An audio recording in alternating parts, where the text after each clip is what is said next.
NEET paper leak के मामले को लेकर कांग्रेस बीजेपी दफ्तर का घेराव करने वाली है, जिसका जेएमएम ने समर्थन किया है। बीजेपी ने इसे अराजकता बताया है।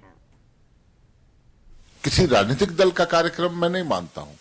छात्रों के साथ सहभागिता के तौर पर या उन्हें समर्थन देने के लिए राजनीतिक दल आ रहे हैं। ये आंदोलन वास्तव में देश के छात्रों का, युवाओं का है। ये कोई अराजकता फैलाना चाह रही है पूरे देश में। और जिस तरीके से अभी मानसून का सत्र चल रहा है, लेकिन नेता प्रतिपक्ष राहुल गांधी जी मानसून के सत्र में सरकार के आश्वासन के बाद भी नीट के मुद्दे पर चर्चा के लिए नहीं आते हैं और प्रधानमंत्री जी के सिक्योरिटी प्रोटोकॉल को तोड़ते हुए वो वहां पहुंच जाते हैं और पूरे देश भर में प्रदर्शन करता है। साहब, जहां चर्चा होनी चाहिए वहां कीजिए ना सदन में।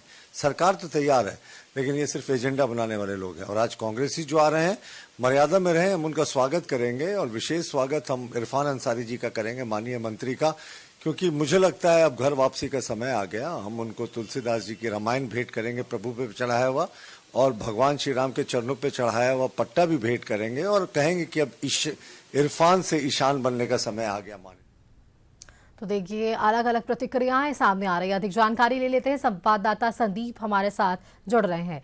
संदीप, जेपीएससी की एग्जाम को लेकर जिस तरह से अध्यक्ष का इस्तीफा सामने आया, तमाम वो रणनीतियां अपना ली गई और जांच का दायरा आगे बढ़ चुका है। अब एक अलग मांग बीजेपी कह रही है कि 9 ऐसी परीक्षाएं इसके साथ साथ थी जो रद्द कर दी गई, तो ऐसे में राज्य सरकार को तुरंत यहां पर नए अध्यक्ष की नियुक्ति कर देनी चाहिए थी। अलग तरह की मांग है और जल्द इनकी मांग पूरी करने की इनकी तरफ से बातें भी है। दूसरी तरफ अगर सत्ता पक्ष की बात करें तो यहां ये रणनीति है आज बीजेपी दफ्तर के घेराव की। अलग अलग चीजें चल रही हैं, लेकिन मुद्दा वही है कि छात्रों के हित के लिए आखिर है कौन।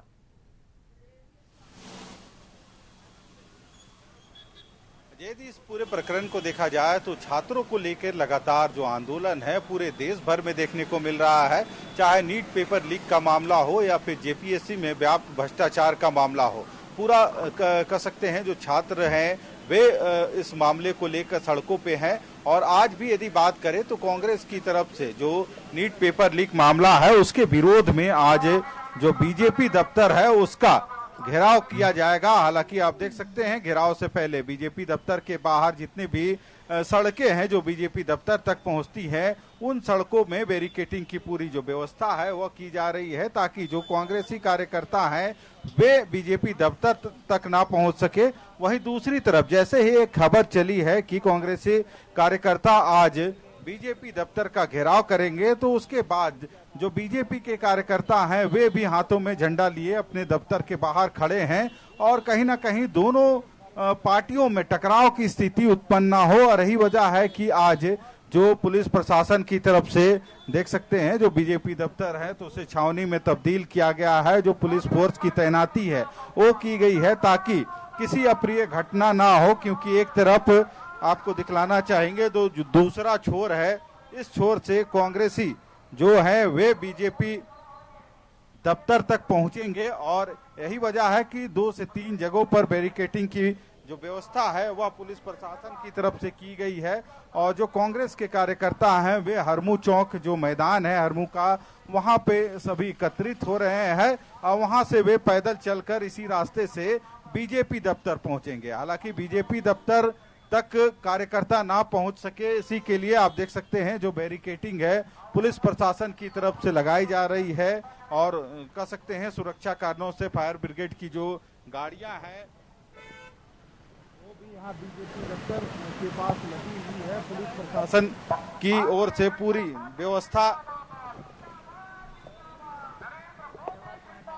व्यवस्था की जा रही है ताकि कोई अप्रिय घटना ना हो, क्योंकि एक साइड देखा जाए तो कांग्रेस के कार्यकर्ता और दूसरी तरफ जो बीजेपी के कार्यकर्ता हैं वे यहाँ पे मौजूद हैं। दोनों में टकराव की स्थिति उत्पन्न ना हो, इसको लेके पुलिस महकमा कहीं ना कहीं पूरी तरह से तैयार है। और यही वजह है कि बीजेपी दफ्तर पहुंचने वाले सभी सड़कों के बीच में जो बैरिकेटिंग है वो लगाई गई है ताकि किसी तरह की अनहोनी ना हो, यानी बीजेपी और जो कांग्रेस के कार्यकर्ता आपस में ना भिड़ जाए, इसकी जो व्यवस्था है वह प्रशासन की तरफ से की जा रही है।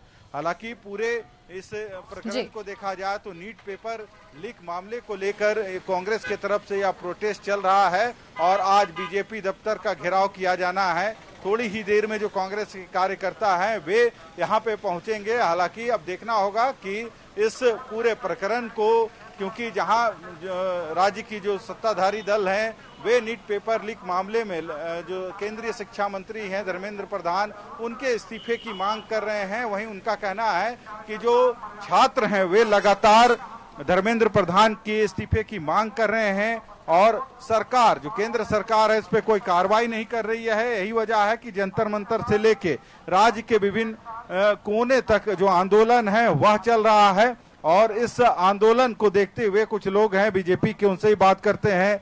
रवि जी, आज कांग्रेस के कार्यकर्ता बीजेपी दफ्तर घेरने वाले हैं, क्या? हम लोग तो सुबह से उनका इंतजार कर रहे हैं, बेसब्री से इंतजार कर रहे हैं और उसके लिए, उसका स्वागत के लिए हम लोग पलके बिछाए हुए हैं। पर जैसे सूचना मिल पा रही है कि वो उनकी संख्या कम होने के कारण नहीं आ पा रहे। अरे भाई, आप 2 है, 4 है, 5 है, 10 है, जो भी है, आप आइए तो सही। आपका स्वागत के लिए भारतीय जनता पार्टी का एक कार्यकर्ता आपके लिए यहाँ खड़ा है। आप देख रहे हैं एक तरफ कांग्रेस के कार्यकर्ता, दूसरी तरफ बीजेपी के कार्यकर्ता। आपको दूसरी तस्वीर यहाँ दिखलाना चाहेंगे। जिस रास्ते से जो बीजेपी दफ्तर तक पहुंचने का जो मुख्य रास्ता है वह हरमू चौक से होते हुए आता है और फिलहाल यदि बात करें तो जो कांग्रेस के जितने भी कार्यकर्ता नेता हैं वे हरमू चौक में उपस्थित हैं। वहां पे उनकी जो तो वहां से जुट के वे एक साथ बीजेपी दफ्तर के लिए कूच करेंगे और यही वजह है कि जिले के जो अधिकारी हैं, मजिस्ट्रेट हैं, एसडीओ हैं, सारे इस बीजेपी दफ्तर के पास मौजूद हैं और कहीं ना कहीं इस घेराव में किसी तरह की अप्रिय घटना ना हो, इसको लेके प्रशासन की तरफ से भी जो व्यवस्था है आप देख सकते हैं। जो बीजेपी दफ्तर के बाहर और उन सड़कों पर मुकम्मल सुरक्षा के पुख्ता इंतजाम किए गए हैं, बैरिकेटिंग लगाई गई है। खुद जो एसडीओ हैं वे मौजूद हैं। इस विरोध के जो ऐलान है कांग्रेस की तरफ से, उसको लेके सुरक्षा कारणों से पुलिस बिल्कुल संदीप जी, तो देखिए वहां पर जुटान होने की कोशिश जरूर है कांग्रेस की तरफ से और जो ये घेराव नीट के इस पूरे प्रकरण को लेकर भी है, जेपीएससी को लेकर भी है। बहुत शुक्रिया आपका हमारे साथ जुड़ने के लिए, तमाम जानकारियां साझा करने के लिए।